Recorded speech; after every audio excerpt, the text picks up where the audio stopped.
আসসালামু আলাইকুম রহমতুল্লাহ। আশা করি সবাই ভালো আছেন।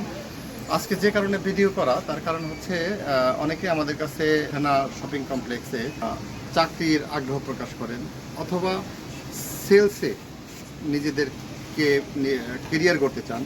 তাদের জন্য দুইটা পয়েন্ট জাস্ট শেয়ার করব। একটা আমরা হচ্ছে যারা সেলসে কাজ করতে চান তাদেরকে অবশ্যই কথা বলতে হবে সুন্দর করে।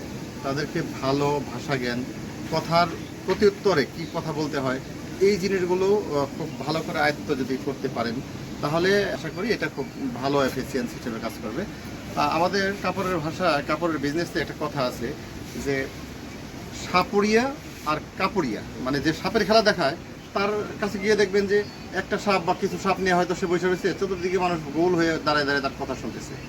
ঠিক তেমনি যারা কাপড়ের ব্যবসা করবেন তাদেরকেও অনেক ভালো অ্যাটিটিউড বা ভালো কথা আপনাকে কাস্টমারের জন্য নিয়ে আসতে হবে।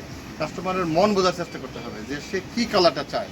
আমি হয়তো একটা কালার সে দেখতেছে, সে হয়তো এই কালারটা পছন্দ না, তাকে চেষ্টা করতে হবে কনভিন্স কথা দিয়ে তাকে আকৃষ্ট করা যে হ্যাঁ এই কালারটা অনেক ভালো বা এটা লাস্টিং আছে, এটার লঙ্গারিভিটি আছে।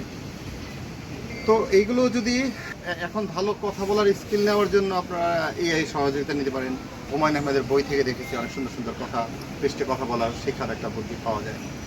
আর সেকেন্ড যে কথাটা বলতে চাচ্ছি সেটা হচ্ছে গুড বিহেভিয়ার। আপনি যদি ভালো ব্যবসায়ী হইতে চান বা ব্যবসাতে নিজের সেলসে আগ্রহী করতে চান তাহলে অবশ্যই আপনাকে ভালো ব্যবহার করতে হবে। একটা কাস্টমার যখন আপনার শপে প্রবেশ করে সেখান থেকে শুরু করে একদম এক্সিট পর্যন্ত পুরো সময়টা কাস্টমারের সাথে ভালো ব্যবহার দিয়ে তাকে তার মন জয় করতে হবে যেন সে নেক্সটে আবার আসে।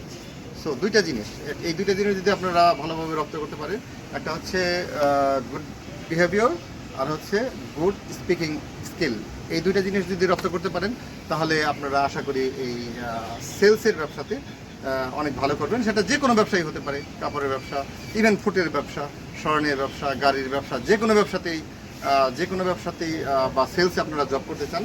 তো ভালো যদি কিছু করতে চান, ইনশাল্লাহ ফিউচার যদি ভালোভাবে আপনারা দাঁড়াইতে চান তাহলে অবশ্যই এই দুইটা জিনিস আশা করি ভালোভাবে রপ্ত করবেন ইনশাল্লাহ। সবার জন্য শুভকামনা, ভালো থাকবেন সবাই। আসসালামু আলাইকুম।